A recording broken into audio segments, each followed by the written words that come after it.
नमस्कार, मैं आपका मित्र सर्वमित्र। मसला है ऐलनाबाद का जो उपचुनाव है वो अभी तक उठा क्यों नहीं है। ऐसा लग नहीं रहा है ऐलनाबाद में कि यहां पर उपचुनाव हो रहा है। हालांकि उपचुनाव में तो और ज्यादा गहमागहमी होनी चाहिए और ज्यादा जोर आजमाइश होनी चाहिए, जो यहां पर नजर नहीं आ रही है। हरियाणा की राजनीति का एक बड़ा चेहरा यानी अभय चौटाला यहां से चुनाव लड़ रहे हैं, फिर भी ये उपचुनाव अभी फीका क्यों है, इस पर बात करेंगे। दूसरा, बीजेपी जेजेपी ने गोविंद कांडा को अपना कैंडिडेट तो दिया ऐलनाबाद से, लेकिन अभी तक बीजेपी के बड़े चेहरा धुरंधर गोविंद कांडा के समर्थन में दिखाई नहीं दे रहे हैं मैदान में। सिर्फ कांडा बंधु ही लगे हुए हैं। ऐसा क्यों है? दो बातें हैं, दो मसले हैं।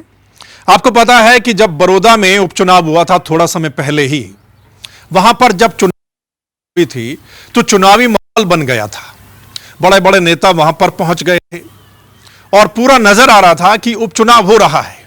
हालांकि बड़े चेहरे भी मैदान में नहीं थे इतने, लेकिन यहां पर अभी वैसा नहीं है। क्यों? उसके पीछे वजह क्या हो सकती है? पहली वजह हो सकती है किसान आंदोलन। किसान आंदोलन। दूसरा, लखीमपुर मसला कुछ दिन पहले ही हुआ, सभी की नजरें उस तरफ थी, इतने किसानों की जान चली गई थी वहां पर। दूसरा, अभी बॉर्डर पर भी जवानों की शहादत हुई है। तीसरा, ऐलनाबाद जो है वो हरियाणा का एक कोना है, यानी राजस्थान के साथ सटा हुआ कोना है। आपको पता है ये दिल्ली से भी दूर है और चंडीगढ़ से भी दूर है।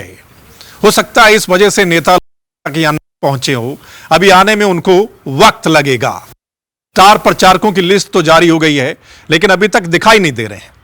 कांग्रेस की ओर से सिर्फ कुमारी सैलजा यहां पर लगी हुई हैं और बड़े चेहरे यहां पर दिखाई नहीं दे रहे हैं।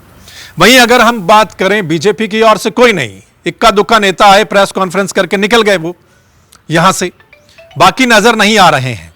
सिर्फ कांडा बंधु ही यहां पर लगे हुए हैं। एक तो यह है कि ऐलनाबाद का चुनाव अभी फीका है।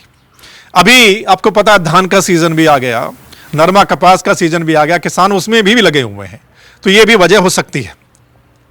अब आते हैं कि जो कांडा को टिकट तो दे दी बीजेपी ने, जेजेपी ने मिलकर, लेकिन अभी तक बीजेपी के नेता यहां दिखाई नहीं दे रहे हैं मैदान में।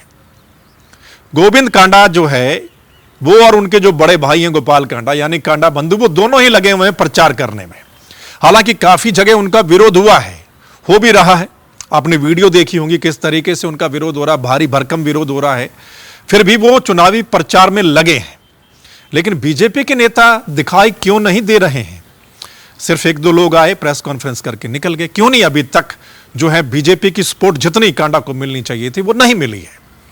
क्या विरोध वजह है कि जो किसान इतने बड़े स्तर पर हैं उनका, या वो था कि किसी और पार्टी से किया गया कैंडिडेट था, इसलिए अभी वो मतलब मन से नहीं उतर रही है बीजेपी यहां पर चुनावी मैदान में?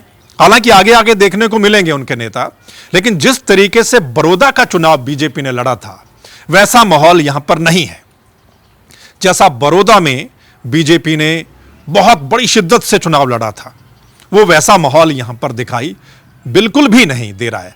आगे आने वाले दिनों में हो सकता है कुछ माहौल यहां पर बने, लेकिन अभी तक बीजेपी की सपोर्ट गोविंद कांडा को नहीं मिली है जितनी मिलनी चाहिए थी। ये दो मसले हैं कि अभी तक ये चुनाव नजर क्यों नहीं आ रहा, उपचुनाव अभी तक फीका क्यों है। दूसरा, गोविंद कांडा को बीजेपी की सपोर्ट क्यों नहीं मिली है। ये दो मसले हैं और भी ग्राउंड रिपोर्ट आपके सामने हम रखते जाएंगे, जो कुछ भी यहां से नजर आएगा। इस पर आपने भी अपनी राय दे देनी है। आपको क्या लगता है ऐलनाबाद उपचुनाव के बारे में? अभी तक जो आप देख रहे हैं, सोच रहे हैं, हम भी आप तक रिपोर्ट पहुंचाते रहेंगे। आगे 3-4 दिनों में यहाँ के जो ग्राउंड हालात हैं, यहाँ का सर्वे भी हम आपको दिखाएंगे कि कौन कितने पानी में है ऐलनाबाद के उपचुनाव में फिलहाल। आपने कमेंट करके जरूर बताना है इस मसले पर, और इस वीडियो को शेयर कर दीजिएगा ज़्यादा से ज़्यादा। अगर आप चाहते हैं कि सही रिपोर्ट आप लोगों तक पहुंचे तो फिर आपने इस चैनल यानी दा मसला को लाइक, सब्सक्राइब, फॉलो जरूर कर लेना है। वो इसलिए क्योंकि जो हमारा अगला मसला होगा ऐलनाबाद के उपचुनाव को लेकर या दूसरे बड़े मसले, वो आप सब तक उसी समय पहुंच जाए। धन्यवाद, नमस्कार।